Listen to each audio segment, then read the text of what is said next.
This is the year of individual expression, of todayness, of a vibrant, youthful current flowing through the people of this great nation of ours. And this is the year of the Camaro. So the question that our group gets asked most commonly is, how do you know that N1000001 is the first Camaro that was ever built? The answer to that is a byproduct of a 4-year, 12,000-hour research project that was conducted by 5 experts within their field in conjunction with the General Motors Heritage Center. It's in this original paperwork that we're able to glean the sequence order in which these cars were manufactured. These pilot assembly prototypes were built by hand, one at a time until completion, in a coach build atmosphere.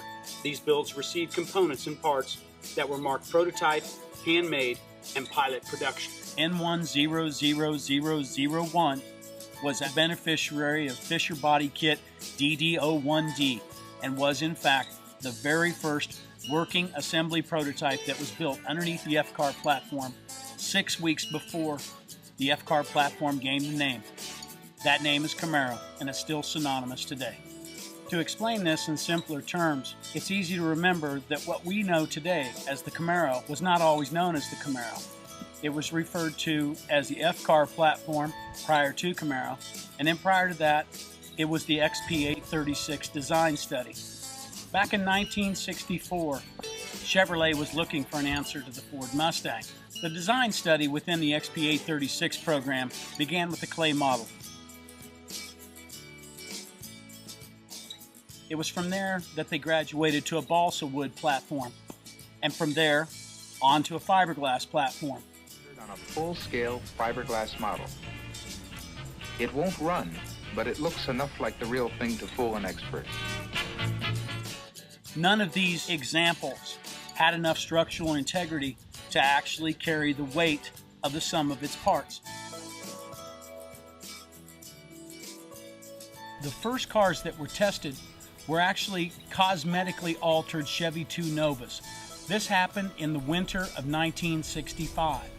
Now, this was a very crude program. They took donor cars that were Chevy 2 Novas from the X-Car platform that were mass-produced, and they took design concepts such as the front grille and the rear taillight panel. They prop-riveted these things on, and in some cases, they actually glued and taped these pieces to these Chevy 2 Novas just so they could get a feel for whether this was the look that they were looking for. Now, from this portion of the feasibility and the design study, it graduates to a car that can be seen in motion at speed that actually resembles that of the Camaro. This is the point that the XP836 design program gains a name. It's referred to as the F-Car at that point because it's entering into a platform for manufacturing, but a working prototype has not been established yet. This was done in secret in a World War II shipping building at the Norwood, Ohio General Motors plant. That's where 49 of these working prototypes were constructed.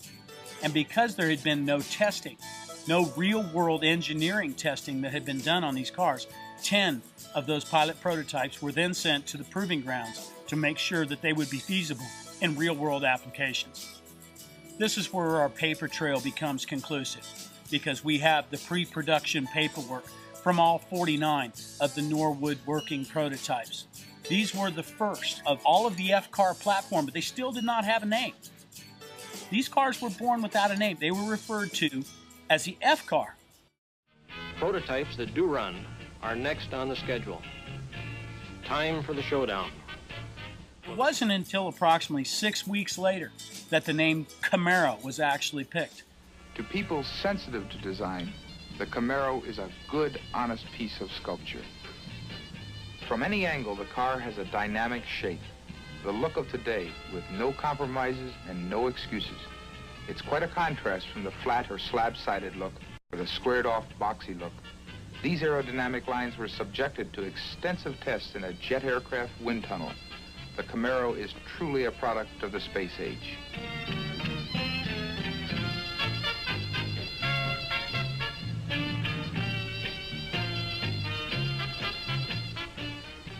It has what the stylists call roll under, for a lean look.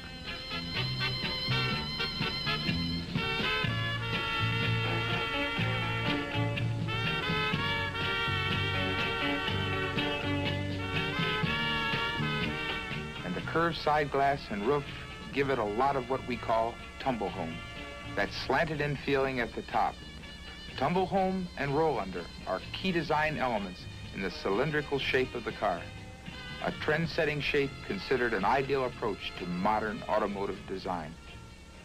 With all original factory documentation, as well as original photographic and 16mm film, N10001 stands as one of the most comprehensively documented vehicles in General Motors history. And 50 years later, the competition between the Chevrolet Camaro and the Ford Mustang still exists.